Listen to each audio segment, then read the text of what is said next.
nombre del Padre, Hijo y Espíritu Santo. Amén. En el nombre del Padre, Hijo y Espíritu Santo. Amén. Dice, y estuvo el arca de Jehová en casa de Obed-Edom, Eteo, 3 meses. Y bendijo Jehová a Obed-Edom y a toda su casa. Vamos a repetirlo una vez más, por favor, todos juntos. Y estuvo el arca de Jehová en casa de Obed-Edom, Eteo, 3 meses. Y bendijo Jehová a Obed-Edom y a toda su casa. No siente su alabanza, no deje de adorar a Dios. Aleluya. Dígale ahora al que está al lado suyo, la presencia que honres es la presencia que te bendecirá. La presencia que honres es la presencia que te bendecirá. Para entender este texto, iglesia del Señor, es importante que nosotros vayamos al contexto histórico de este verso que acabamos de leer. Gloria a Dios. Y toda esta historia comienza unos capítulos antes, en Primera de Samuel.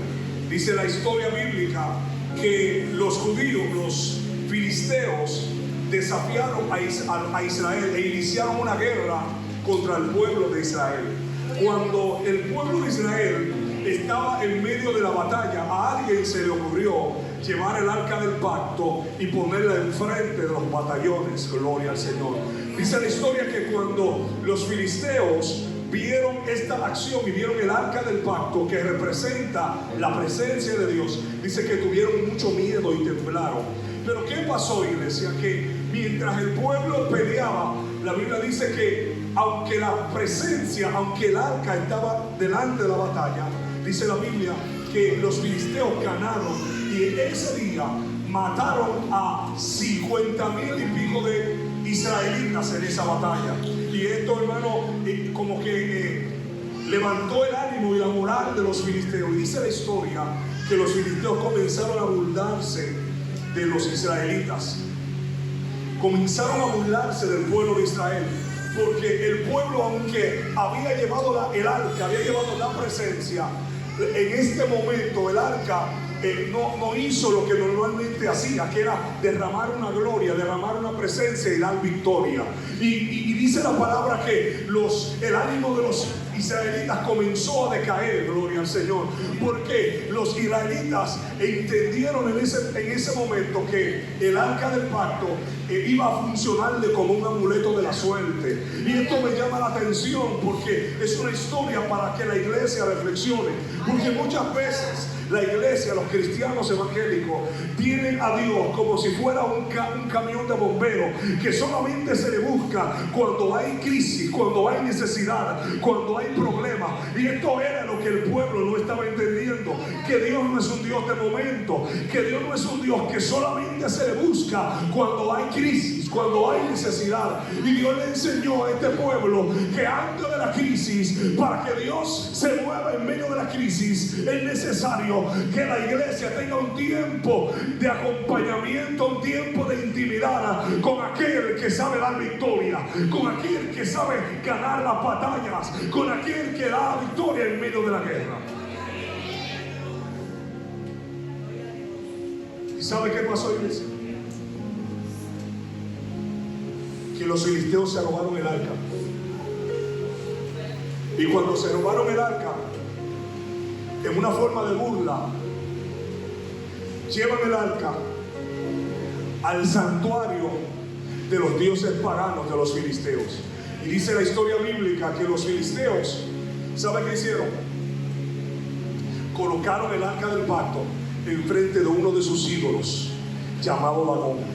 Y dice la historia bíblica que cuando colocan el arca, el primer día, la estatua de Dagón, que era mitad hombre y mitad pez, dice que el primer día Jehová le corta las manos. El segundo día amaneció sin pescuezo, le volaron el cuello, le volaron la cabeza. La estatua quedó sin cabeza, quedando solamente el torso. Diga conmigo, el torso. Y la estatua quedó doblegada ante la presencia y el arca del pacto. Quedó rendida, gloria a Dios. Pero dice la Biblia que Dios comenzó a traer tumores, gloria a Dios. Y esos tumores enfermaron a todos los filisteos. Cuando los filisteos comenzaron a darse cuenta, dijeron: espérate, aquí hay un problema. Esta enfermedad parece que el Dios de los israelitas es el que está provocando que seamos enfermos. Gloria a Dios. Y ahí fue cuando el miedo y el temor se apoderó de los filisteos. Y dice la Biblia, para que usted entienda el contexto de esta historia, que devolvieron el arca. Gloria a Dios. Devolvieron el arca a los israelitas. Y es en el capítulo 7 de Primera de Samuel cuando David lleva el arca, o más bien se lleva el arca a la casa de Abinadab. Diga conmigo: Abinadab. Y esta es otra historia interesante, ya que dice la Biblia que Abinadab, un sacerdote levita, duró con el arca, hermanos, 20 años. 20 largos años duró el arca del pacto en casa de Abinadab. Diga conmigo: Abinadab. Pero resulta que David viene al poder y David comienza a valorar la presencia de Dios y se lleva el arca, o traslada el arca de donde estaba, de un monte, hacia Jerusalén. Y en medio del camino, en la procesión, cuando llevan el arca fue subida en una carreta de bueyes. Los bueyes tropiezan, escuchen bien, iglesia. Los bueyes tropiezan y el arca se va hacia abajo, se cae. Escuche esto, hermano. Y cuando el arca se va a caer, uno de los hijos de Abinadab, llamado Usa, dice la Biblia que él mete la mano para que el arca no cayera en tierra. Y dice la Biblia que Jehová mata a Usa al instante, lo asesina, le desarraiga el espíritu, el alma, y muere el muchacho en fracciones de segundo, porque era prohibido tocar el arca. Y lo que me llama la atención de esto es que Usa conocía perfectamente las leyes establecidas en el libro de Números, donde decía que el arca, que era un cofre, no se podía tocar, sino que se cargaba por medio de unas barras y se cargaba en los hombros de los levitas. ¿Y qué era lo que Dios me decía? Es que a veces hay gente que la presencia de Dios no la valora, porque es imposible que el arca de un Dios tan santo se lleve en bueyes cuando Dios estaba ordenando al pueblo que era necesario llevar en los hombros. Y esto me hace entender que la gloria, que la presencia no se puede cualquierizar. No puedes cargar en bueyes lo que tus hombros tienen. Dios mío.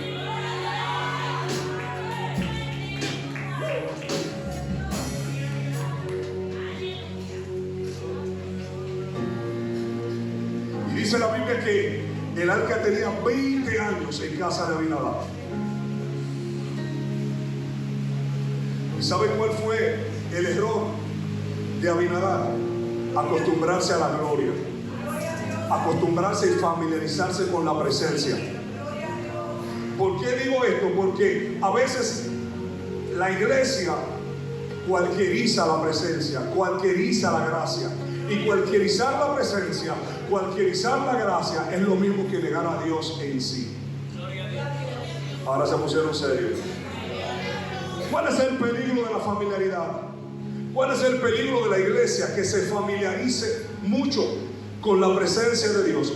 Entiéndase que cuando hablamos de familiarización, no estamos diciendo de intimidad, sino más bien que a veces la iglesia y el pueblo se acostumbra tanto a la presencia, a la manifestación, a la bondad, a la misericordia de Dios, que lo vemos tan continuamente que a veces dejamos de percibir lo que Dios hace, y que lo que tú tienes no lo tiene todo el mundo. ¿Alguien me sigue? Gloria a Dios. En otras palabras, cuando yo cualquierizo o me familiarizo con la presencia de Dios, en el punto de no tomar en cuenta algunos detalles que trae la presencia, esto hace que yo lo vuelva común. Diga conmigo: común. Cuando se produce la familiarización, y ya voy a entrar en el mensaje casi, pasan algunas cosas. Número uno, perdemos la noción del valor. ¿Qué significa esto, pastor? que dejamos de percibir el valor que tiene Dios en nuestras vidas. Estamos acostumbrados a tener 2 ojos, 2 manos, 2 piernas, respiramos, 2 pulmones. Estamos acostumbrados a tener un techo. Estamos acostumbrados a poder caminar, a poder comer, pero eso no es la normalidad. Hay mucha gente que no tiene ojos, hay mucha gente que no tiene vista, hay mucha gente que está dializándose 2 y 3 veces a la semana. Yo no sé si tú entiendes lo que trato de decir. A veces te familiarizas y no te das cuenta que todo lo que tú tienes es por pura gracia. Y este descuido de Asa vino como resultado de estar viendo ese objeto, ese cajón todos los días, al punto de que él se le olvidó que para tocar los santos, Dios mío,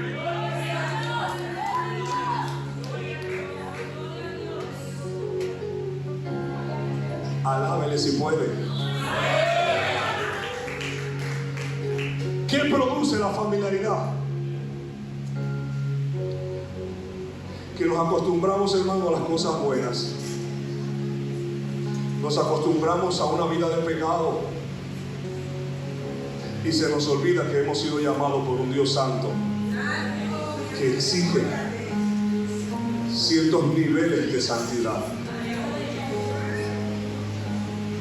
La familiarización hace que veamos cómo usa un simple mueble, cuando delante de los pueblos paganos esa cajita era el terror de ellos, porque sabían que la caja representaba el arca del pacto, donde moraba la presencia de Dios. El verso 6, el verso 11, ahora entro en el mensaje. La parte ahí dice: y estuvo el arca de Jehová en casa de Obed-Edom. Diga conmigo: y estuvo el arca de Jehová en casa de Obed-Edom.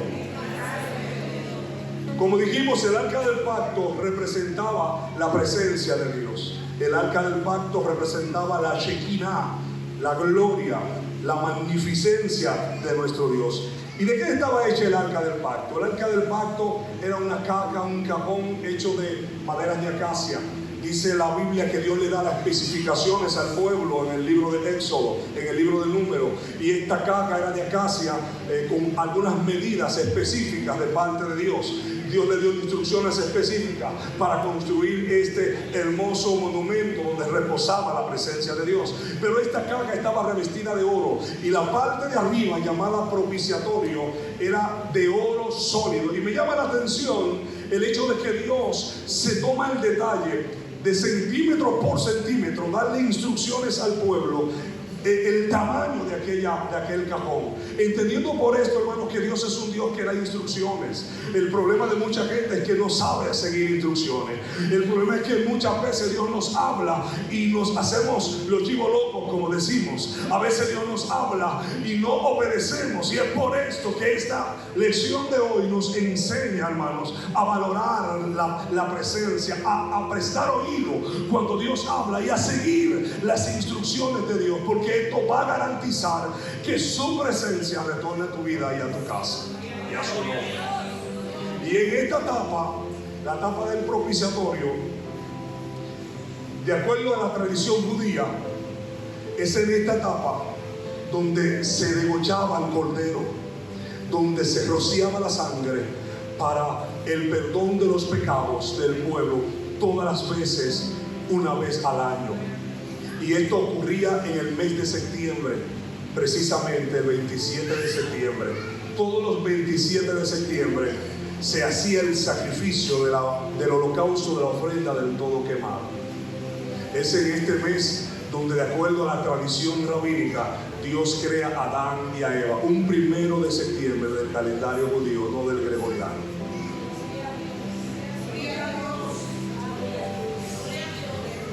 Ahora, ¿qué era el arca del pacto? ¿Qué contenía el arca del pacto?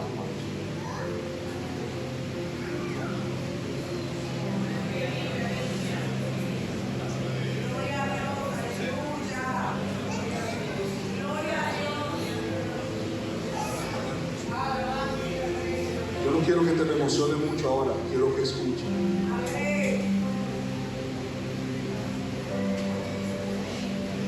Porque dice la Biblia que el arca del pacto, Juan Carlos, fue llevada a casa de Obed-Edom. ¿Para qué tenía el arca del pacto? ¿Cuál era el misterio de esta bendita y sagrada caja?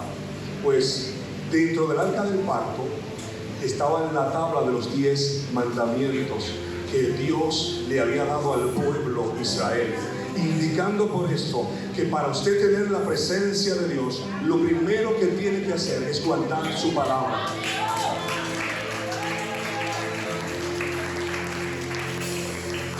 No puede haber presencia sin mandamiento.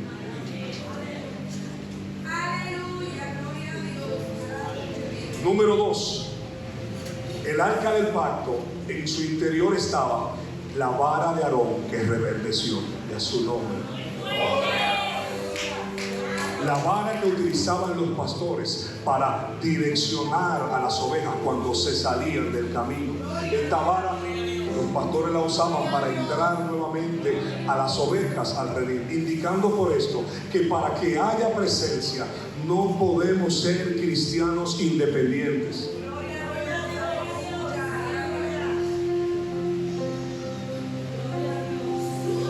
Yo sabía que iba a haber mucha gente callada cuando entré en la iglesia.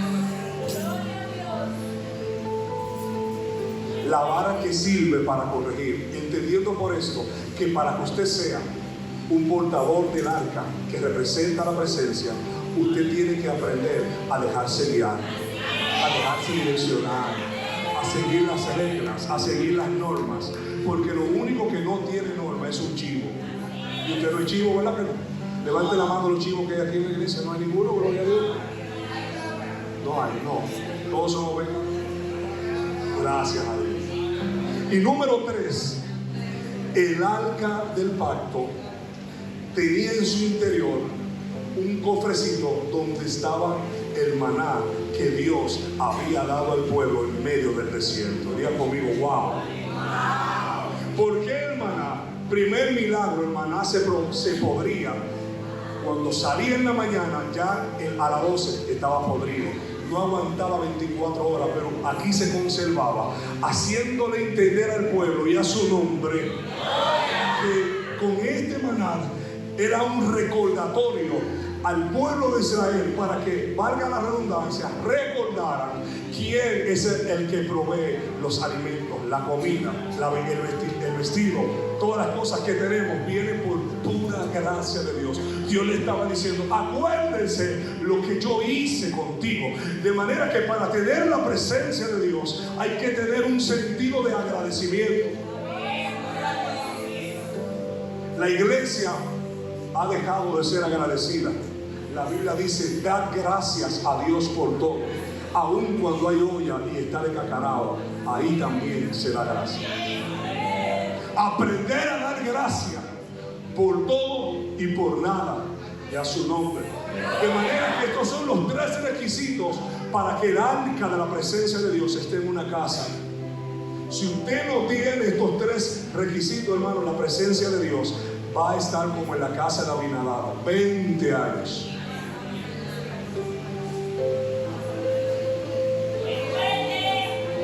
Gracias por esos amén y esos gloria a Dios, aunque sea en el espíritu lo oiga. Y dice el verso A, el verso 11, la parte A, que estuvo el arca en casa de Obed-Edom. Obed-Edom significa siervo. Dígale al que está al lado suyo, la presencia de Dios solamente morará en casa de siervos. Hay que aprender a ser siervo para que la presencia de Dios habite en tu casa. La mayoría de gente no le gusta servir, pero quiere que le sirva. Para que la presencia de Dios esté en tu casa, tienes que aprender a usar el manto y la toalla. El manto de servicio, iglesia, servir en la casa de Dios, aleluya. Porque no fue en cualquier casa, fue en la casa de un siervo. Y no sé si es diosidencia, pero Obed es como la contracción de obediencia o de obediente. Es decir, que hasta el nombre de este muchacho lo había marcado Dios. Para que haya presencia y haya arca del pacto, se necesita obediencia. Y este es el contexto de esta historia. Pues David lleva el arca a casa de este muchacho, la saca de casa de Abinadab, dicen las escrituras, porque, hermano, 20 años en esta casa, y David entró en miedo, y dice la Biblia que hasta se molestó con Dios cuando Dios mata a Usa. Y es que a veces, hermanos, vemos esta dicotomía en muchos cristianos, cuando Dios no le da lo que ellos quieren que Dios le dé. Hay mucha gente que se molesta con Dios porque Dios no le contesta las peticiones. Hay gente que se molesta con Dios porque Dios no le da el carro, porque Dios no le da el novio, la novia, el esposo, la suegra no, esa no. Pero cuando están orando por la esposa y el esposo, o por los cheques, por los cuantos, por el trabajo, entonces se molestan con Dios. Y esto fue lo que hizo David. Pero como Dios no coge presión de nadie, Dios lo dejó tranquilito, y él entendió que el arca del pacto estaba en casa de alguien que no valoraba la presencia de Dios. Y esto me hacía reflexionar seriamente, hermano. Cuando nosotros no valoramos la presencia de Dios, habrá un Obed-Edom que esté dispuesto a recibir el arca en su casa. Si usted quiere, no diga nada, gloria. Quédese callado.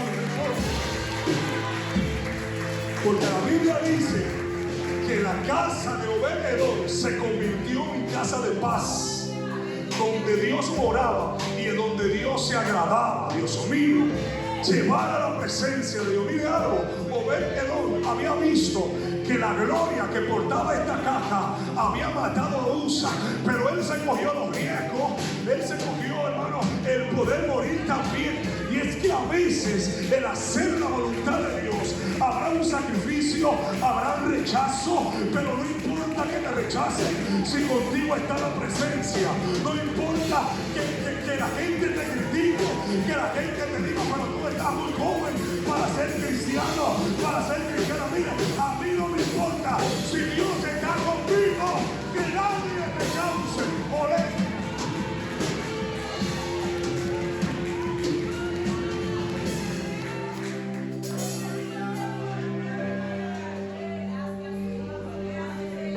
Y espérate, chicos. Oh, siento al Señor aquí. Dice en Primera de Crónicas, capítulo 26, que Dios organiza la casa de Obed-Edom y la pone en las puertas del tabernáculo, en las puertas del templo. La casa de Obed, sus hijos y él son colocados, se dice, en la puerta del mismo templo. Y siempre he entendido que las puertas son lugares estratégicos. No se puede poner a cualquiera en una puerta, gloria a Dios, porque el que está en la puerta es el que deja entrar y el que deja salir, gloria a Dios. En otras palabras, Obed-Edom se convirtió en un guardián de la presencia de Dios. Lo que te quiero decir, iglesia, que para que la gloria de Dios repose y esté en tu casa, es necesario que cuides la presencia, que cuides lo que hay en ti, gloria a Dios. Hay gente que no ve materializada la promesa porque han materializado la presencia, no son cuidadosos con las cosas de Dios y en su nombre. De manera que este joven y su casa era lo que tenían el poder, hermano, de dejar entrar a los que iban al templo a orar. Pero algo que me llama la atención también de esta historia es que esta puerta no era cualquier puerta. Diga conmigo, no era cualquier puerta, porque era la puerta por donde entraba el rey.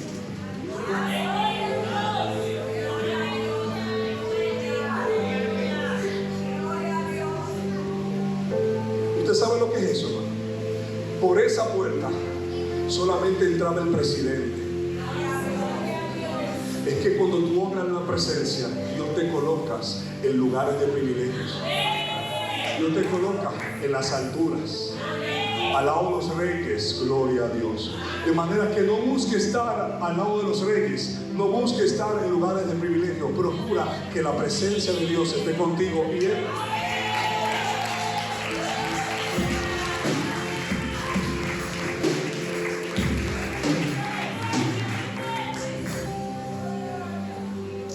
Diga al que está al lado suyo ahora: la clave del éxito, el secreto de la bendición radica en convertirse en un guardián de la presencia de Dios. Ahora yo te quiero hacer una pregunta. Pregúnteme al vecino suyo cómo están las puertas de su casa. Pero pregúnteselo en serio, por favor, ayúdenme a predicar. Pregúntele, ¿usted deja entrar cualquier cosa? ¿O usted pelea para que en su casa no entre cualquier cosa? Dios mío. A usted lo han puesto por la puerta por donde pasan los reyes. Dios mío, alguien que adore. Lugares de privilegio. Usted no puede permitir que la presencia de Dios se contriste. Usted tiene que pararse en la puerta de su casa y decirle: diablo no, Cristo sí, diablo no, Cristo sí, pecado no, Cristo sí. Defienda su casa, defiéndalo, gloria, porque de esto van a perder su bendición. Avanza.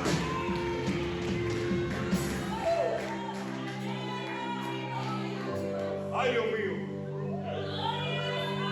¿A quién está dejando entrar en tu casa? ¿Qué es lo que está dejando entrar en tu casa? Recuerda esta historia. Porque la presencia de Dios se va cuando se siente incómoda. Lo voy a repetir. La presencia de Dios se aleja cuando ella se siente incómoda. Es responsabilidad nuestra guardar la presencia, el ambiente de paz, de oración en nuestra casa. Mastíquese la lengua antes de pecar con su boca. Y después tráguesela. Es mejor que entre mudo al cielo y no que usted se pierda por su boquita. ¿Qué es lo que está permitiendo entrar a tu casa? Reitero. A los hijos, conviértanlo.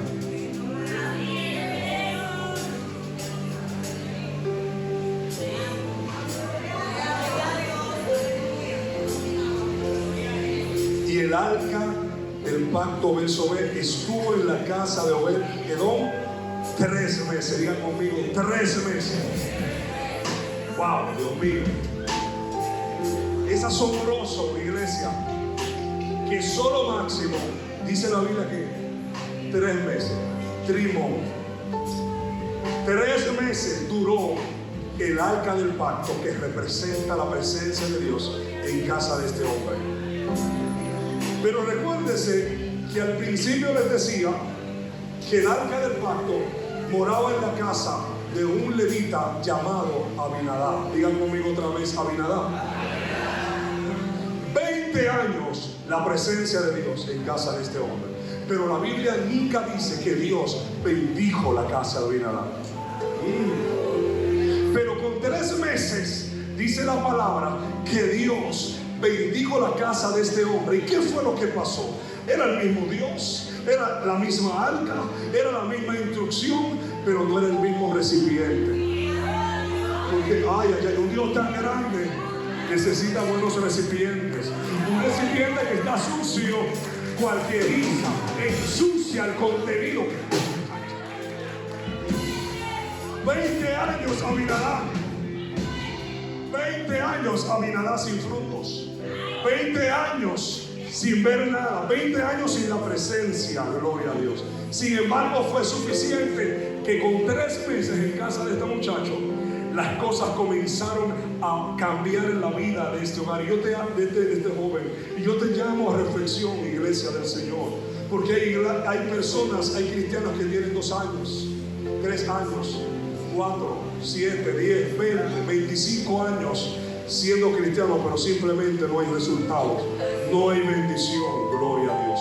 Y el problema es que tú tienes que pararte en la visión de Obed-Edom. Hay muchos abinaditas en las iglesias, pero hay pocos obedenistas.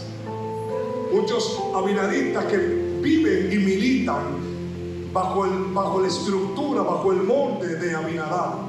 Un hombre que duró 20 años con la presencia de Dios, pero que no valorizó. Y eso le costó perder a su hijo Usa. santo. Y eso le costó que la presencia se fuera de su casa. Mire, que se vaya todo el mundo, que deje todo el mundo. Si el marido se quiere ir, vaya Dios por el tiempo, pero que no se vaya la presencia de Dios. Que se vaya el vecino, que se vaya la luz, que se vaya el gas, que se acabe la comida, que te bote el novio, pero que no te bote Dios.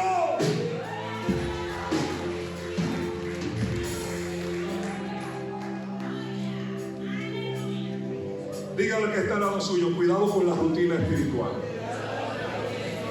Cuidado con convertir la rutina de la presencia, una rutina de la presencia de Dios.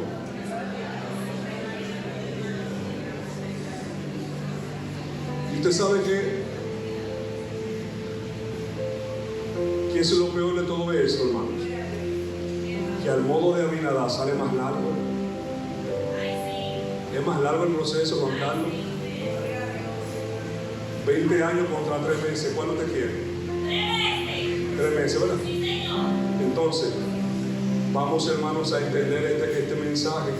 Al modo de Abinadab, te va a quedar seco, con el caparazón. Hay gente, hermanos, que se fueron de este mundo sin ver lo que Dios les prometió. Pero no fue porque Dios falló, porque Dios siempre cumple lo que promete. Pero a veces nos salimos del propósito, y cuando nos salimos del propósito, las promesas se caen, porque hay condicionamientos para recibir la presencia y las promesas de Dios. Esto no es gratis. Hay una letrica chiquita atrás que todos tenemos que cumplir y leerla, que no nos gusta leer.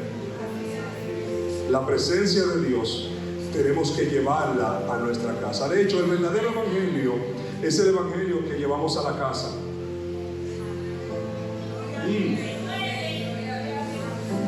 El evangelio que yo llevo a mi casa, el evangelio que yo llevo a mi computador, el evangelio que yo llevo a mi celular,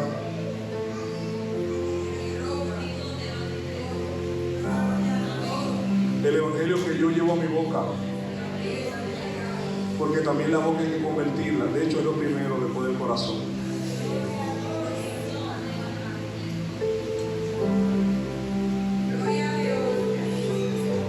Evangélico y hablando mentira.